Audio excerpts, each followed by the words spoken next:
Os presento a Jordi Basomba, licenciado en Ciencias Económicas y Empresariales por la Universidad de Barcelona.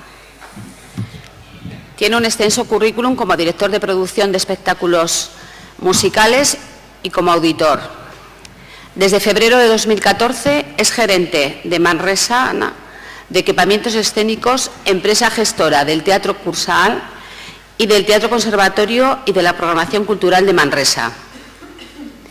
El Teatro Cursal de Manresa nació como una petición ciudadana una vez se había demostrado la necesidad de ser rehabilitado. Cuando quieras, Jordi. Hola a todos, buenos días y muchísimas gracias a la organización por permitirme explicaros esta historia de por qué nació el Teatro Cursal y es decir, realmente el Teatro Cursal nació como una voluntad ciudadana. La comunidad hizo evidente que era necesario que ese teatro fuera rehabilitado y fuera puesto en uso, y cómo esa historia con un final feliz tiene una continuación, porque la asociación que hizo posible que eso fuera posible sigue estando hoy cogestionando una parte de la actividad del Teatro Cursal. Empiezo situándoos qué es el Teatro Cursal. El Teatro Cursal es uno de los teatros de referencia en Cataluña. En Cataluña tenemos un sistema público que organizan los diferentes teatros municipales.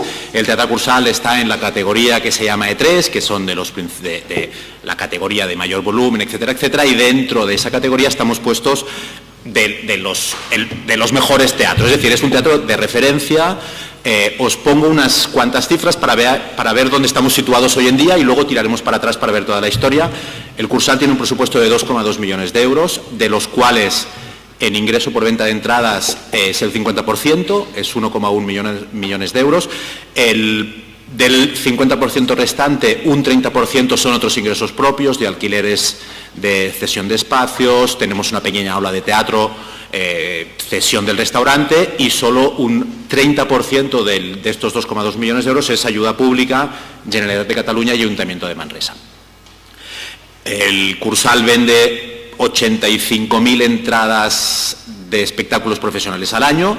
También un dato importante para que os hagáis un poco la fotografía de qué es el Cursal: en Manresa hay 75.000 habitantes, es decir, es un teatro que no es solo de la ciudad de Manresa, sino claramente es un teatro supracomarcal y gente de otras ciudades acostumbra a ser usuario del Cursal.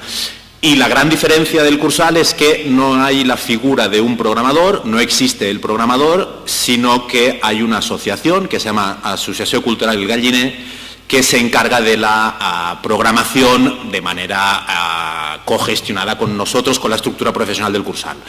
El por qué esto ocurre es lo que ahora os voy a intentar explicar. Por tanto, nos situamos en el año 1995, en Manresa.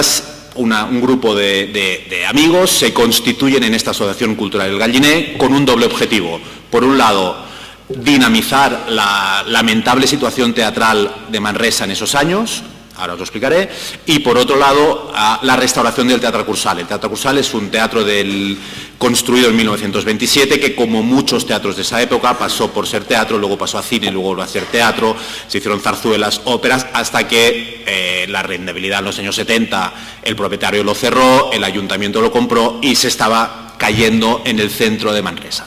Esa era la situación en el año 1995. ¿Cuál era? En ese momento este grupo de gente se une para, en primer lugar, a corto plazo, reactivar el panorama teatral en Manresa. ¿Cuál era este panorama teatral? Probablemente en muchas ciudades también pasaba lo mismo, es decir, había un técnico en el ayuntamiento que tenía un pequeño presupuesto, que el día primero de temporada hacía 4 llamadas, contrataba 4 espectáculos y ahí se quedaba todo. No había comunicación, no había ningún tipo de ruedas de prensa, las taquillas no existían, es decir, se compraban las entradas en una librería y una hora antes del espectáculo ponían a una persona del ayuntamiento a vender los tickets, con lo cual sucedía que habían 5 o 6 espectáculos al año con 50, 70 personas que se habían por casualidad enterado que eso ocurría ese día y iban a ver esa función. Por tanto, ese era el panorama que existía. Este grupo de gente va al ayuntamiento aprovechando un cambio político y dicen: esto es impresentable, nos posicionamos para organizar, para gestionar todo esto que ahora hace una persona os olvidáis y lo hacemos nosotros. Nos dais este pequeño dinero que ahora este técnico se gasta en contratar 4 producciones y os vamos a demostrar que las cosas se pueden hacer mucho mejor. El ayuntamiento, en un exceso de confianza y de buena voluntad y de buen entendimiento, le cede a este grupo, habéis visto, eran 8 personas, la gestión integral de este teatro. Es un teatro que se llama Teatre Conservatori, de 500 plazas, situado también a 5 minutos andando del Cursal. Un teatro sin mantener, bastante deplorable, os enseñaré alguna imagen, Es decir, era una cosa que estaba allí, que se hacía teatro porque se tenía que hacer, pero nadie le prestaba ninguna atención. Por tanto, aparece este grupo y de un día para otro se encargan de toda la gestión. Toda la gestión de un teatro, resumido, podríamos hablar de programación, de comunicación, de la gestión de las taquillas, del mantenimiento y de la producción técnica. Por tanto, empieza esta gente a trabajar. ¿Qué hacen? Mediante reuniones semanales de este grupo se empieza a organizar toda la actividad. Este grupo se reúne cada lunes, hoy en día, luego lo veremos, se siguen reuniendo, cada lunes para organizar esta actividad y llegan a la conclusión de que hay que empezar a hacer que esto sea atractivo y empiezan a montar grupos de colaboradores, de asesores, hasta llegar a 200 personas de la ciudad de Manresa que voluntariamente ayudan a cualquiera de estas actividades. Esto acaba convirtiéndose en un polo de atracción fenomenal, es decir, era muy chulo, era sexy trabajar para el Galliné y estar en el Galliné y ayudar en la programación, ayudar en la comunicación, hacer de jefe de sala, hacer de acomodador, desmontar escenografías, descargar camiones. Es una actividad que en Manresa durante ese periodo era muy chulo estar, era mucho más chulo esto que ir de discotecas y había mucha gente joven que lo hacía. Con lo cual, la simpatía estaba ganada, es decir, toda esta gente joven, los padres estaban encantados de que sus hijos hicieran esto. Varios de los miembros originales del Galliné eran profesores de instituto, con lo cual ejercían su cierta influencia para captar jóvenes para hacer esto. Y toda la cadena de valor, toda la cadena que ocurre en un teatro era muy chulo. Es decir, cuando una compañía iba a trabajar al Teatre Conservatori y de repente la escenografía le descargaban 15 chavales, era muy chulo. Cuando alguien iba a comprar entradas y en lugar de encontrarse una taquilla cerrada con una persona dentro que no sabía muy bien lo que tenía que ofrecer, se encontraba a 15 chavales diciéndole, oye, tienes que venir a ver esto porque es muy chulo, porque tal. Todo esto creó una voluntad ciudadana de, ostras, ¿qué está pasando aquí? Entonces vamos a ver qué ocurrió con esto. Os enseñaré alguna foto para ir viendo qué ocurrió en este momento cero que empieza el Galliné a hacerse cargo de la situación.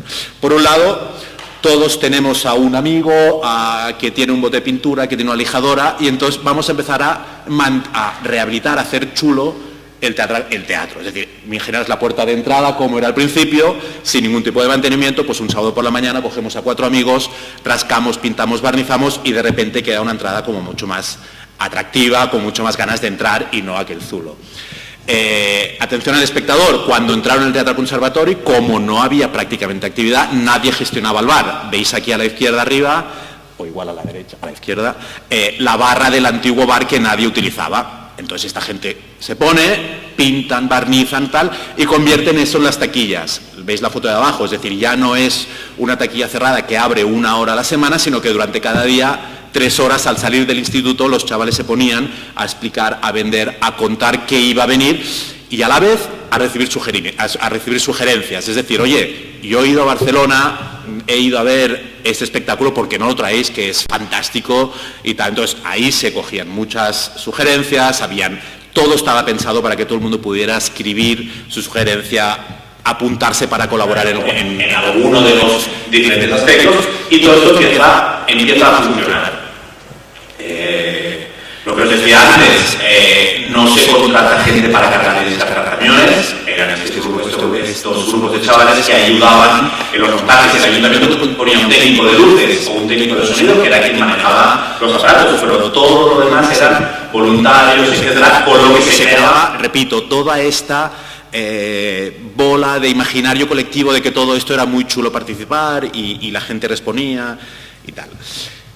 ruedas de prensa. Nunca nadie, un actor, había ido a Manresa a hacer una rueda de prensa el miércoles para un espectáculo que sucedía el sábado. Nunca había pasado. Esta gente empezaron a llamar y los actores se creó también lo mismo. Es decir, todo el mundo quería ir a Manresa a hacer la rueda de prensa porque había unos locos que querían que esto había otra manera de funcionar y no desde un punto de vista administrativo.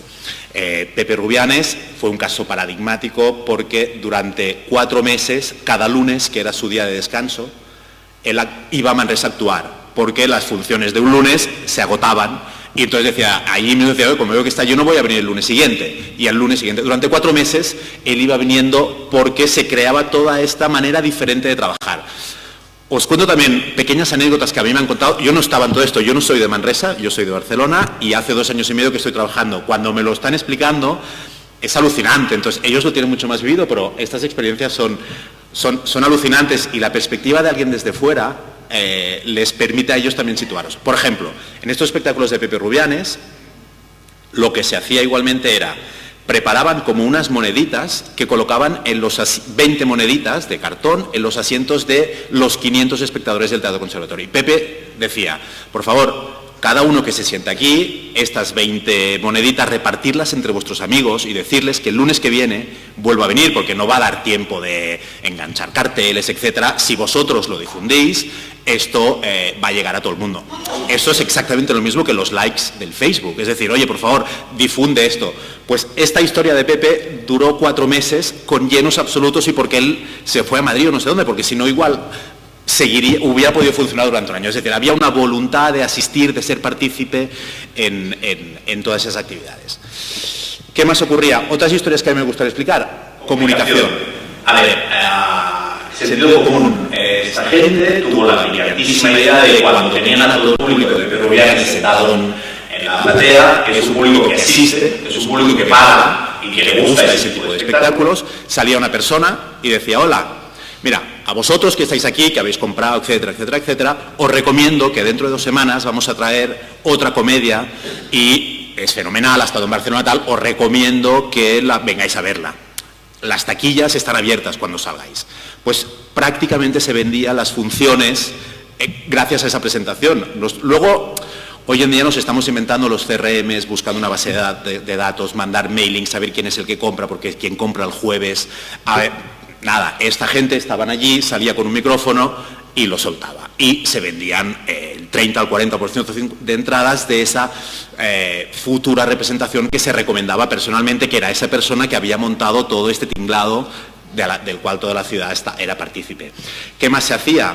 De manera muy divertida, se recogían los datos, estas bases de datos, es decir, el Galliné hace 20 y pico años empezaba a recoger a la salida de las funciones, se disfrazaban, hacían cualquier tipo de performance, etcétera, para poder recoger los datos de la gente, decir, oiga, si me deja usted sus datos, le vamos a mandar una carta explicándole qué es lo que vamos a hacer la temporada siguiente, etcétera, etcétera, etcétera, etcétera. Todo desde el buen rollo, el amiguismo, todos eran los hijos del amigo del tal. Entonces, todo esto fueron acciones que fueron haciendo puntualmente. He recogido como las más significativas y las que puedo apoyar por fotografías, pero hay muchísimas actividades que van contando.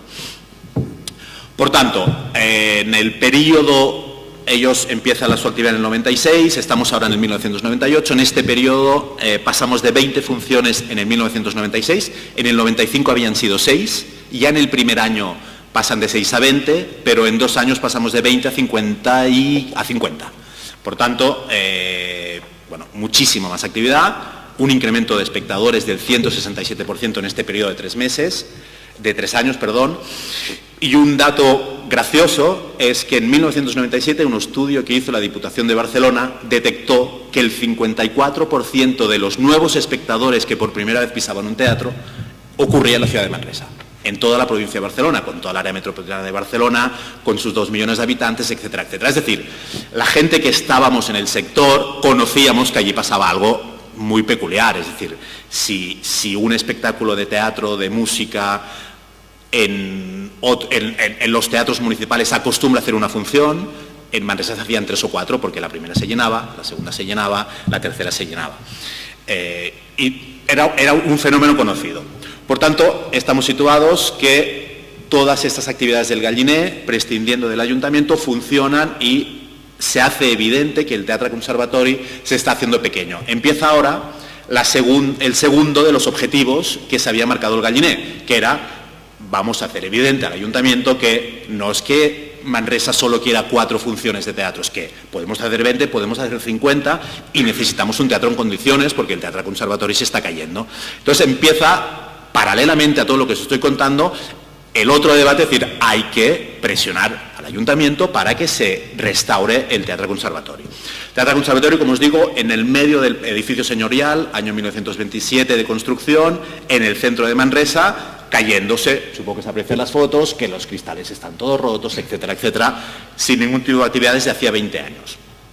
Y el Cursal, con la misma filosofía o con la misma idea, involucra a toda la ciudad para discutir. Uno, hay que hacer un teatro nuevo, a las afueras, que será mucho más fácil cargar o descargar, o tenemos que mantener este teatro en el centro de Manresa, con lo cual las dificultades de cargas, descargas, vecinos, etcétera, van a ser mucho más incómodas, pero tiene la ventaja de la memoria colectiva, que todos habían ido al Cursal a ver cine, el padre, el abuelo, etcétera. Debates para todo. ¿Quién tiene que hacer ¿Quién tiene que hacer la programación? Todo se debatía, nada se discutía. Este grupo del Galliner, todo era colectivo, todo era ciudadano, porque habían entendido que la única manera de que eso fuera posible era que no fuera de unos pocos, sino que fuera de muchísimos. ¿Qué más acciones se hicieron? Entre varias. Una muy famosa fue la Maratón para el Cursal, aprovechando unas elecciones municipales nuevas. Hicieron un recorrido por el antiguo Cursal, destrozado, hicieron ciertas actuaciones con gente disfrazada de cómo iban los porteros en los años 20, etcétera, etcétera, para que la gente pudiera ver cómo estaba el Cursal. Y a la salida, aquí pone voto para pedir un compromiso en firme del próximo equipo de gobierno municipal de Manresa para empezar la construcción de un nuevo equipamiento en el Teatro Cursal. 12.000 postales de estas se llenaron y se entregaron al siguiente equipo municipal, que evidentemente todos los partidos políticos en campaña electoral lo acogieron como suyo, y en esa campaña era vamos a hacer lo posible para restaurar el Cursal. Por tanto, habían ganado la batalla desde lo público, desde lo ciudadano, habían conseguido que los políticos dijeran: oye, aquí hay que ponerse porque hay 12.000 personas que nos están pidiendo esto, y vemos que todo está como en ebullición. ¿Qué más hicieron? Al principio de la actividad del Galliner, imaginaron que en el año, esto estamos hablando de 1995, que tardarían unos 10 años en conseguir esto de que el Cursal, ellos planificaron, antes de 10 años va a ser imposible rehabilitar un teatro de estas magnitudes. Se les ocurrió, aquí tenéis la entrada, una entrada imaginaria para un hipotético espectáculo inaugural que ocurriría en 2006, finalmente se inauguró en 2007, fallaron de un año, donde a cambio de 200 pesetas, creo que es, 2.000 pesetas, tendrías acceso a esa entrada, a ese espectáculo inaugural. Eso les sirvió, por un lado, para también crear una fuerza y una ilusión colectiva, y para otro, para financiarse todas esas actividades de mantenimientos, de tal y tal. 900 entradas se vendieron de este espectáculo inaugural. Y acciones de esta constantemente sucedían. Aquí veis una de las entradas inaugurales, aquí veis cómo se vendía, evidentemente no había internet, no habían sistemas de venta de entradas, una gran cartulina en la pared, e ir tachando manualmente quién se quedaba. Luego os contaré cosas muy divertidas y muy sensibles. Realmente había gente que había comprado la entrada y se había muerto, había ido el hijo con la entrada del padre, matrimonios que se habían separado y iba cada uno con la pareja a ver si les voy a vender una entrada más, porque bueno, habían historias porque eso se cumplió. Hubo un espectáculo inaugural y estas entradas valieron. Y siguiendo este proceso, por un lado tenemos que la ciudadanía sigue pidiendo el Cursal porque llena año tras año todas las funciones del Teatro Conservatorio, y el Galliner sigue trabajando con toda la ciudadanía para establecer conclusiones de cómo, de quién, del porqué, de todo tiene que ser hablado, comentado, etcétera. Todo este panorama, de repente, después de 30 años que la Generalitat de Cataluña no había, o 20 años, que no había sacado ningún tipo de subvención para restauración de teatros, ese año, en 1999, sale una subvención. Por tanto, tenemos la parte de suerte, siempre es importante. Tenemos, por un lado, una gente que está trabajando, unos partidos políticos que todos tienen en su ideario, en su compromiso, si pasan al poder, restaurar este teatro público. Difícil, porque estamos hablando de... Finalmente la obra fue de 10 millones de euros. Y por otro lado, de repente aparece una subvención de la Generalitat, que nadie contaba con ello, de que si pedías, si presentabas los papeles, tenías acceso a esta subvención. Por tanto, todo se pone en sitio y se empieza el proceso de restauración del Cursal. Como os digo, proceso totalmente público. Se decidieron con el arquitecto cómo había de ser todo. Es decir, si había de ser en la Manresa o no, si había que conservar el antiguo teatro o eliminar partes. En la Asociación Cultural El Galliner es la zona donde las butacas no eran numeradas y la gente iba de pie a los teatros en los años 30. Por eso se llaman El Galliner, evidentemente se suprimió, etcétera, etcétera. Y en esta situación, otra de las cosas que hace El Galliner es, oye, para tirar las butacas antiguas en un teatro, en un container, ¿por qué no abrimos las puertas y todo aquel que quiere llevarse una de las butacas antiguas, donde su abuelo, su padre o él se sentó de pequeño, se la puede llevar a casa? Con lo cual, las 1.200 butacas del Cursal están repartidas por 1.200 casas manresas, todo el mundo tiene una butaca del Cursal restaurada, limpia. Por tanto, jugando otra vez con la ilusión colectiva, con aquellos de todos y todo el mundo lo queremos. Empiezan las obras, el conservatorio sigue quedándose pequeño, siguen el Galliner para determinados espectáculos, se va al pabellón de básquet porque el conservatorio se queda pequeño, también como una medida de decir, oye, veis que con el conservatorio no hay suficiente. Hay un Pepe Rubianes, actuó ante 2.000 personas en el pabellón de baloncesto de Manresa, también en una gala para acabar de recaudar fondos, etcétera. Es decir, hacen evidente que el Cursal es necesario que se rehabilite. Siguen acciones curiosas, es decir, no empiezan las obras duran unos 3 años y se acaba la implicación ciudadana. Os cuento también esta fotografía que es muy, muy divertida. A 60 días de la inauguración del Cursal, estamos en diciembre del 1996, en el conservatorio hay una actuación del McLary, teatro lleno, y de repente el McLary para las funciones de por subir todos los escenarios, abren la puerta detrás del teatro, se van todos en comitiva, están 5 minutos andando. McLary con Francisca Jardín delante, todos los espectadores, y se van a hacer la última visita al Cursal desde que queda.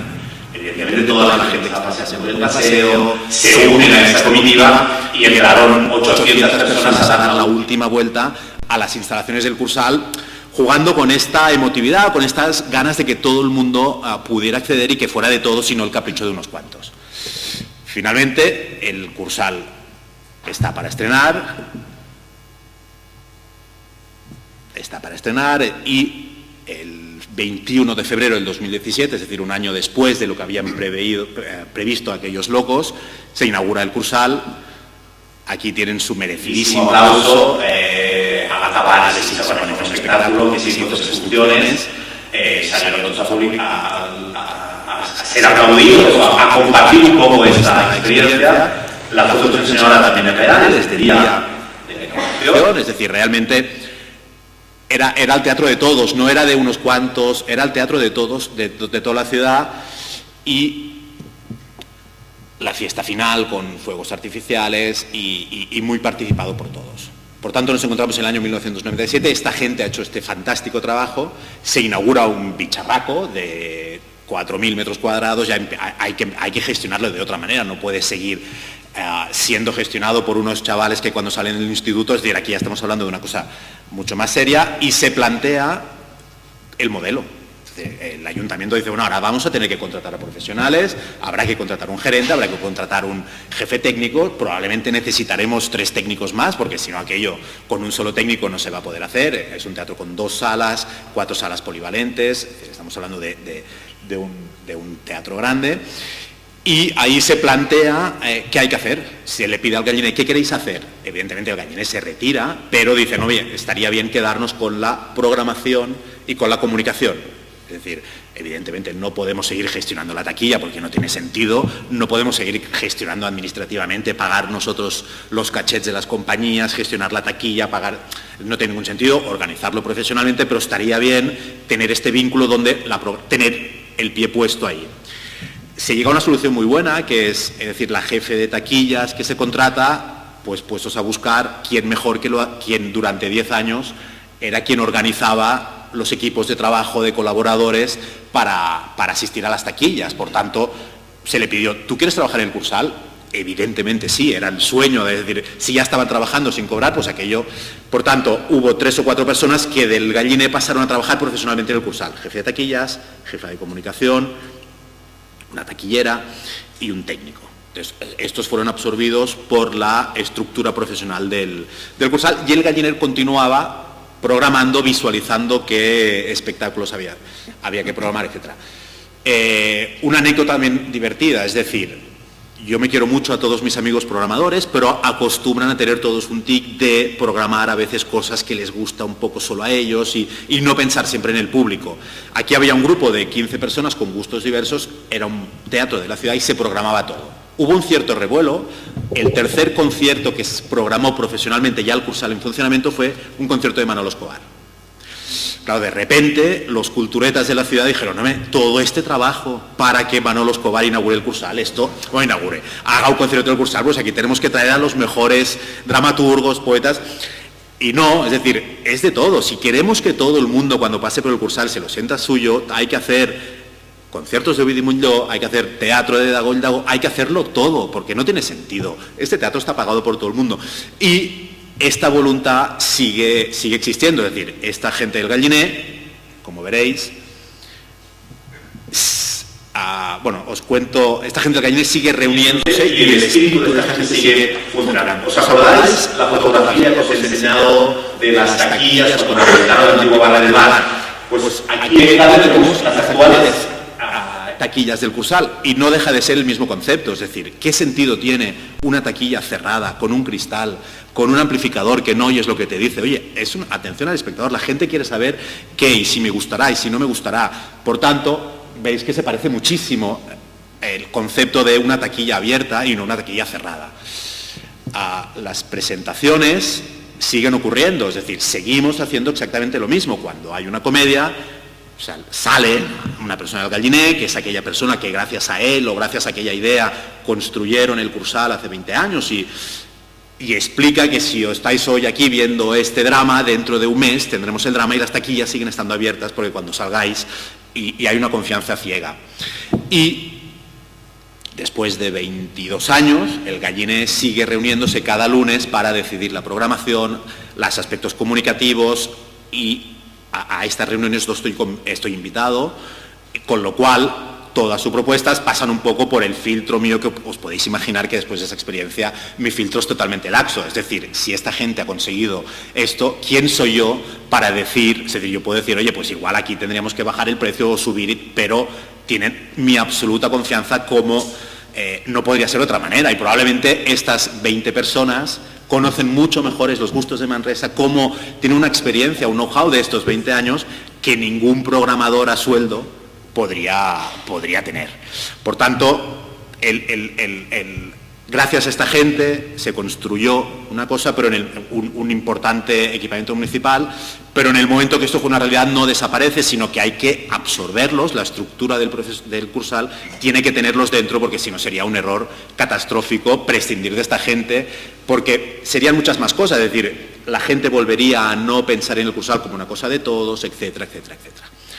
Por tanto, esta es un poco la historia del Cursal, el Galliné, cómo realmente de la comunidad, la cogestión en la medida de lo posible, actualmente solo en la programación y en la comunicación.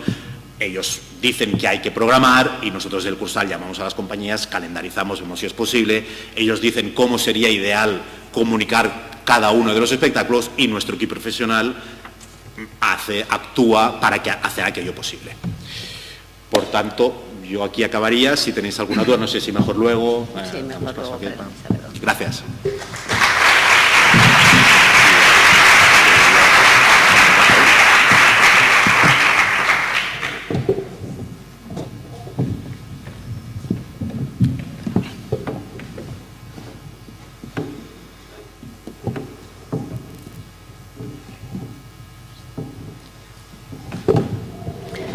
Muy bien, vamos a dar paso a Kepa Urbieta, que viene a hablarnos de una experiencia de participación ciudadana en Azpeitiko Kultur Mahaia.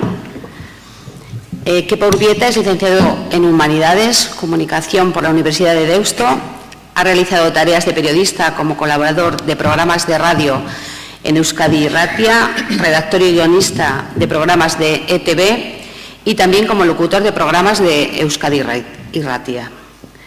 Desde 2011 es dinamizador de la Sala San Agustín Kulturgunea de Azpeitia. Adelante, Kepa.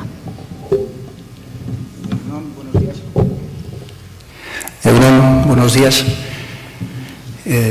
Gracias por invitarme a venir y poder explicar nuestro proyecto. Azpeitia es un pueblo de Guipúzcoa de más o menos 14.000 habitantes.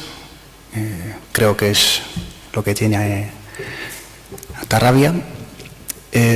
Intentaré explicaros cuál ha sido nuestro proyecto. Es un proyecto muy local, pero tiene similitudes con lo que Jordi nos ha explicado ahora y a ver si os sirve. Azpeitiko Kultur Mahaia es en euskera, en castellano quiere decir Mesa de Cultura de Azpeitia. En sí es una mesa donde estamos los 22 grupos de cultura o agentes de cultura que hay en el pueblo, más los representantes de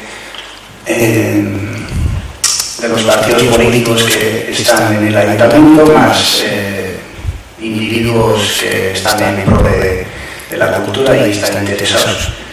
Y ahí es donde nos reunimos todos esos y debatimos cosas en general, cosas sobre cultura que pensamos que puede aportar al pueblo de Azpeitia.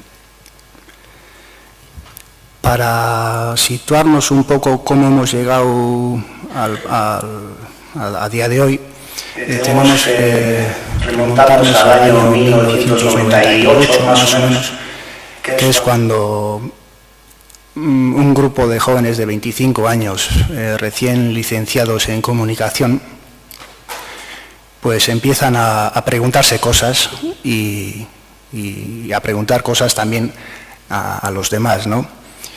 Y llegan a la conclusión de que Azpeitia es un pueblo, digamos, un pueblo dormido, que las cosas se hacen por inercia. Siempre se ha dicho que Azpeitia es un pueblo muy euskaldún, el 90% de los habitantes vivimos en euskera, pero sacaban la conclusión de que sí éramos euskaldún, pero era porque nacimos en Azpeitia y no porque había ningún plan ni porque había ninguna conciencia de ello, y que eso pasaba también en la cultura, ¿no? Que no había proyectos culturales, había grupos, pero se hacían cosas, se hablaba con el ayuntamiento y el ayuntamiento, cada año tenía su programación, daba sus ayudas, pero todo iba por inercia, ¿no? Entonces estos veían que había una necesidad de coordinar todo eso, de empezar a pensar lo que queríamos ser y lo que queríamos que Azpeitia fuese, ¿no? Y entonces crearon lo que entonces se llamaba Uztarria Kultur Koordinakundea, que Uztarria quiere decir un punto de unión, o eso, lo que llevan los bueyes, dos bueyes ahí enganchados, pues esa imagen es la que se utilizó y pues se creó una coordinadora pues que trabajaría en 3 campos, ¿no? Que sería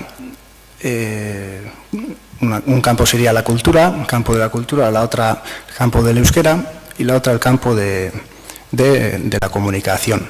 Entonces, en 1998 partimos de cero, ¿no? Y después de 10 años,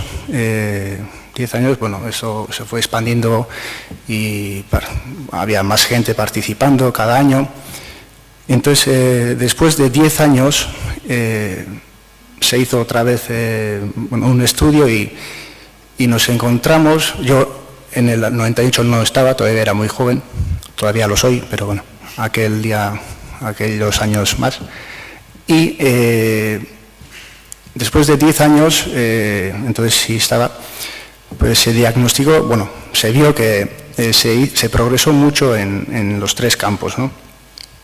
En el campo de euskera, bueno, se creó una empresa para ayudar a la gente a divulgar cosas en euskera o para ayudar a las empresas, pues, a hacer sus publicidades en euskera y un poco para fomentar esa, bueno, la cercanía hacia nuestro idioma principal, que es en Azpeitia. En comunicación partimos de que no teníamos nada y después de los 10 años teníamos una revista local, que es lo que más se lee en Azpeitia, una web también local, los dos se llaman Uztarria, que cada día tiene 2000 visitas. Y bueno, que todos los grupos, todos los grupos, aparte de culturales, de deportes, solemos utilizar esa web para bueno, subir nuestras noticias, y la gente se entera mayoritariamente por esta vía. Y luego en cultura, después de 10 años, se creó las bases de la Azpeitiko Kulturmaia, lo que os voy a intentar explicar ahora, ¿no? Entonces, la Uztarria pues decidió disolverse y solo continuar por la vía de comunicación, que hoy en día siguen con la revista local y la web, ¿no? Entonces, en los otros 2 apartados, pues se decidió que cada uno, porque había mucha gente trabajando en los apartados, que cada uno siguiese su camino, ¿no? Entonces, en el apartado de cultura creamos lo llamado Azpeitiko Kulturmaia. La primera reunión que se hizo para crear la mesa fue en 2006 y lo convocó el ayuntamiento a petición de Uztarria, ¿no? Y ahí es donde empezamos a juntarnos todos los grupos, grupos que trabajamos en cultura, y a dar los primeros pasos, ¿no? Y en un año pues decidimos que claro, era muy difícil que todos nos juntáramos periódicamente, entonces pues al año se decidió que había que crear lo que llamamos Taldera aquella, pero un grupo operativo para trabajar más, porque se veía la necesidad de avanzar en cosas, ¿no? Y más o menos a finales de 2008 ya se hizo, y bueno, después de varios debates y demás, se hizo un plan de gestión para el 2009 y se aceptó, y entonces es cuando ya, digamos, Azpeitiko Kulturmaia empieza a funcionar de lo que es hoy en día, ¿no? Como lo hizo Uztarria en el año 98, también se pusieron 3 ejes para trabajar, ¿no? Se veía la necesidad de trabajar la agenda, porque se hacían cosas sin contar con los demás, digamos, sin planificar. Entonces, podrían en una semana haber solo 2 cosas y los 2 a la misma hora. Entonces, se veía que había que hacer un trabajo en ese campo y buscar cómo repartirlo entre la semana, ¿no? Luego, también se dio importancia en la comunicación, cómo llegar a la gente, cómo llegar a la gente y cómo la gente atraer a la mesa de cultura. Y luego tuvimos suerte porque en esos 10 años donde duró la coordinadora se intentó varias veces abrir la vía de hacer un café Antzoki, como el de Bilbao, pero siempre el ayuntamiento nos frenaba, ¿no? Entonces tuvimos la suerte de que supimos ya en el año 2006 más o menos que el ayuntamiento decidió, había una iglesia antigua justo debajo del ayuntamiento y que, bueno, estaba cerrada, y que decidió que esa iglesia lo iba a restaurar para uso cultural. Y además de eso tenía otro proyecto de hacer un macro, bueno, más o menos como esto, pero con grandes dimensiones, y que tenía esos dos proyectos en camino, ¿no? Entonces, después de debatir, la Mesa de Cultura decidió que iba a apostar por la iglesia, porque era más ajustada a la realidad de Azpeitia, ¿no? Y bueno, en la parte o el salto más grande que hizo la Mesa de Cultura fue crear una asociación y coger a un trabajador a media jornada para llevar a cabo todos los planes que teníamos y todas las ideas que teníamos. Bueno, está en euskera, pero ahí más o menos lo que os quiero enseñar es cómo funcionamos, ¿no? Al mes hacemos tres asambleas generales, digamos, donde nos juntamos todos, los 22 grupos, la gente individual y los del ayuntamiento. Luego tenemos al grupo operativo que nos juntamos cada 2 semanas para ir viendo cómo van las cosas, y en aquel entonces teníamos un grupo reducido de 5 personas que día a día íbamos, estábamos en contacto para trabajar y para cada 2 semanas presentar en ese grupo operativo cómo íbamos avanzando, ¿no? Y por otra parte, la creación de esa asociación tenía el objetivo de buscar apoyo del pueblo. Entonces, hicimos una campaña de buscar socios entre comillas, era más buscar apoyos, y bueno, llegamos a lograr 400 socios que cada año pagaban 10 euros como ayuda, ¿no? Entonces, Kulturmaia funciona desde entonces, desde el 2008, con un presupuesto de 17.000 euros, prácticamente para pagar al técnico. De esos 13.000 o de esos 17.000, 13.000 nos da como ayuda el ayuntamiento, y los demás, bueno, lo que falta, pues lo logramos como pues por estos socios o presentando cosas o organizando eventos, ¿no? Bueno, aquí os he explicado un poquito cómo funcionamos, y lo que sí se ha visto es que trabajando conjuntamente hemos podido lograr muchas más cosas que creemos que si no podríamos llegar a realizar, ¿no? Ahí tenemos bueno, os he puesto unos proyectos, pero me voy a centrar en el proyecto más llamativo que tenemos, y no sé si llamar llamativo, pero bueno, es que llegamos a crear una empresa, una cooperativa. Bueno, cuando el ayuntamiento empezó a trabajar con la iglesia, en un principio el ayuntamiento tenía pensado que esa iglesia solo se utilizase para bueno, algunos conciertos como la banda municipal, y bueno, que se abriese cuando había solo actuaciones. Y entonces, desde la Mesa de Cultura incidimos mucho en que esa vía no sería muy práctica. Entonces se tenía que enfocar como que tenía que ser como un café Antzoki, estar abierto todos los días para que la gente entrase y se hiciese partícipe del entorno. Además, arquitectónicamente es muy bonito. Entonces, nos costó lo suyo, pero bueno, al final accedió el ayuntamiento.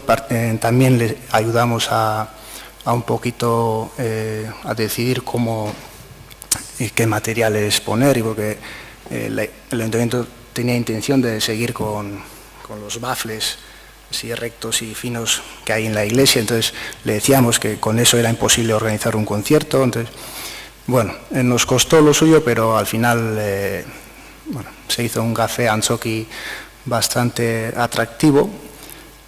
Y también le decíamos que eso tenía que ir, que la gestión no tenía que ser del ayuntamiento, porque si no dependería de cuánto del año que, bueno, pues si iba bien habría cosas, si iba mal no. Entonces le decíamos que eso tendría, que lo ideal sería que fuese del pueblo, pero bueno, por lo menos lo tendría que sacar a concurso, ¿no? Nos costó lo suyo, pero también lo aceptó y lo sacó a concurso. Y entonces en el 2010 lo sacó a concurso, nos presentamos, tuvimos la suerte, sabemos que mucha gente cogió los papeles, pero bueno, fuimos los únicos que nos presentamos y bueno, nos lo dieron. Entonces, desde el mayo de 2011 lo gestionamos nosotros, y para ello tuvimos que crear una cooperativa y, bueno, como entenderéis, no teníamos ningún euro. Entonces tuvimos que pedir préstamos, bueno, todavía estamos dándole la vuelta, pero estamos integrados en un proyecto que nos ilusiona mucho. Este es San Agustín, esta es la iglesia, y desde el año pasado, a finales de 2014, os he dicho que el ayuntamiento también está creando otra sala parecida a esta, se llama Soreasu, pues también se abrió en el 2011. Y bueno, entonces se le dio para que existiera una empresa de fuera, y en el 2014 se decidió el ayuntamiento que eso también debería ir a concurso público. Entonces, después de debatir la mesa de cultura si nos presentamos o no, se decidió que sí o sí teníamos que presentar, que si cogía una empresa de fuera ya teníamos una competencia dentro del pueblo, y además que las dos salas más referentes del pueblo que pudiesen gestionar los mismos grupos culturales sería lo ideal. Entonces ahí también hicimos un proyecto, nos presentamos dos empresas y también lo ganamos. Entonces hoy en día la cooperativa es que gestiona las dos salas, esta es Soreasu, y bueno, a decir verdad nos hemos metido en un marrón muy grande, pero bueno, poco a poco vamos sacando todo. Vamos a decir que al año solemos organizar alrededor de 160 actuaciones. La gran mayoría de ellas son programadas o hechas por los grupos del pueblo. Más o menos andamos en un 60%, que son realizadas por las agentes del pueblo, y un 40% que organizamos nosotros, pues, conciertos, teatros, y andamos en las dos salas, ¿no? Viendo qué sala es la más adecuada para cada actuación, y bueno, ahí tenemos un presupuesto de 700.000 euros al año, que ya es bastante para nosotros. Y bueno, según un estudio que nos ha realizado una empresa de Vizcaya justo ahora, bueno, somos la única empresa que conocen que tenemos esta filosofía de tener en cuenta la economía para incidir en el pueblo, lo social para dar a la gente la oportunidad de utilizar las 2 salas y somos referente en lo cultural, porque la filosofía que tenemos es tratar de ayudar a los grupos nuevos a que tengan una plaza, bueno, de estas dimensiones, y que somos el único también en que el 100% de los gastos de un edificio público lo soporta una empresa, ¿no? No sé, somos una empresa, aunque nosotros mismos no nos vemos como una empresa, somos más un agente social que intentamos ayudar. Y bueno, ahora tenemos, antes os enseñaba cómo está estructurada la mesa de cultura, y ahora tenemos junto a ella pues la cooperativa antes llamada San Agustín. Justo el mes que viene cumplimos 5 años, entonces, y como hemos cogido la gestión de Soreasu, ya con el nombre nos estamos liando, entonces estamos cambiando de imagen, de web y todo, entonces ahora nos llamaremos Culturas. Y bueno, después de unos años de trabajo, que San Agustín nos dio mucho trabajo y muchos quebraderos de cabeza, pues hace 2 años vimos que había una necesidad de plantearse o hacer un plan a miras de 10 años, ¿no? Entonces otra vez nos sentamos para debatir y poner qué campos habría que trabajar, y estos campos son los que hoy en día estamos intentando trabajar, ¿no? La creación cultural, estamos muy preocupados con la transmisión, que en su día estábamos mucha gente ahí involucrados en el proyecto, ya nos estamos haciendo padres, madres, tenemos niños, tenemos menos tiempo, entonces estamos preocupados en la generación que viene, a ver cómo hacer que se acerquen. El eje principal seguirá siendo la cooperativa, y bueno, luego tenemos ahí, antes Raúl ha dicho que los ayuntamientos son muy verticales y cerrados, y bueno, tenemos ahí un campo pendiente prácticamente desde que nos creamos, que es abordar los presupuestos municipales de cultura, porque hay, bueno, en 5 años Azpeitia, según nos dicen, nos hemos convertido en referentes en Guipúzcoa por cómo hemos trabajado y por qué agenda cultural tenemos, pero a decir verdad, los presupuestos culturales del ayuntamiento no han crecido ni 1 euro en 5 años.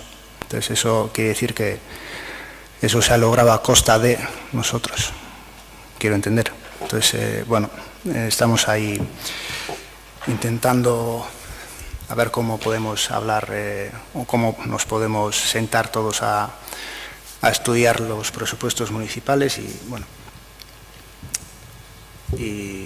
bueno, estas dos, creo que trabajando conjuntamente, como he dicho antes, se pueden hacer las cosas de otra manera y no depender del ayuntamiento. Eso era uno de los objetivos que teníamos desde el principio, y creo que todo el trabajo que tenemos que hacer es articular todos los agentes culturales y unir para luego poder incidir en las administraciones públicas, ¿no? Y gracias.